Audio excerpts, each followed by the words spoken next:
നിർമ്മാണ ചെലവ് കൂടുന്നതിന്റെ ഭാഗമായി മലയാള ഫിലിം ഇൻഡസ്ട്രി ഇപ്പോൾ വലിയൊരു ക്രൈസിസ് നേരിട്ടുകൊണ്ടിരിക്കുകയാണ്. ഇതേ കാര്യം ചൂണ്ടിക്കാണിച്ചുകൊണ്ട് കേരള ഫിലിം പ്രൊഡ്യൂസേഴ്സ് അസോസിയേഷൻ അഥവാ KFPA മുന്നോട്ട് വന്നിട്ടുമുണ്ട്. പ്രധാന നടന്മാർ അവരുടെ ശമ്പളം കുത്തനെ ഉയർത്തുന്നു എന്നതാണ് അവർ ഉന്നയിക്കുന്ന ഏറ്റവും പ്രധാനപ്പെട്ട വിഷയം എന്ന് പറയുന്നത്. ഒരു സിനിമയുടെ മൊത്തം ബജറ്റിന്റെ വലിയൊരു ശതമാനം അതിൽ അഭിനയിക്കുന്ന നടന് ശമ്പളമായി കൊടുക്കേണ്ടി വരുന്നു എന്നത് വലിയൊരു ഫിനാൻഷ്യൽ പ്രഷറുകൾ ഉണ്ടാക്കുന്നു എന്നാണ് പറയപ്പെടുന്നത്.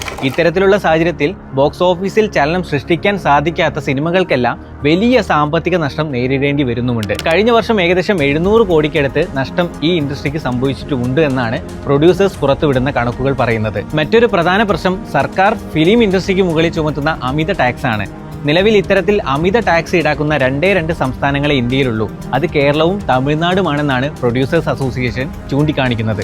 100 കോടി ക്ലബിൽ കയറി പറ്റിയെന്ന് അവകാശപ്പെടുന്ന സിനിമകളെയും അവർ വിമർശിക്കുന്നുമുണ്ട്. ഈ 100 കോടിയും പ്രൊഡ്യൂസേഴ്സിനുള്ളതല്ല, മറിച്ച് അതിന്റെ 30% മാത്രമേ തങ്ങൾക്ക് ലഭിക്കുകയുള്ളൂ എന്നാണ് പ്രൊഡ്യൂസേഴ്സ് പറയുന്നത്. സംഗതി ശരിയുമാണ്. കാരണം ഒരു പ്രൊഡ്യൂസറാണ് സിനിമയ്ക്ക് വേണ്ടിയിട്ടുള്ള പണം മുടക്കുന്നതെങ്കിലും അതിന്റെ റിട്ടേൺസ് തിരികെ ഒരു പ്രൊഡ്യൂസറിന്റെ അടുത്തേക്ക് എത്തുന്നത് ഒരുപാട് ഇടനിലക്കാരിലൂടെയാണ്. തിയേറ്റർ ഓണർ, ഡിസ്ട്രിബ്യൂട്ടേഴ്സ്, ഗവൺമെന്റ് എന്നിവരൊക്കെ അതിൽപ്പെടും. എന്തായാലും ലോങ് ടൈം ഫിനാൻഷ്യൽ സ്റ്റെബിലിറ്റി ഉറപ്പുവരുത്തുന്ന രീതിയിൽ മലയാള ഫിലിം ഇൻഡസ്ട്രിയിൽ ഒരു റീസ്ട്രക്ചറിംഗ് സംഭവിക്കുമെന്നും അതിനായി ഈ പറയുന്ന ആർട്ടിസ്റ്റുകളും പ്രൊഡ്യൂസേഴ്സും സർക്കാരുമൊക്കെ ഒരുമിച്ച് നിൽക്കുമെന്നും നമുക്ക് പ്രതീക്ഷിക്കാം.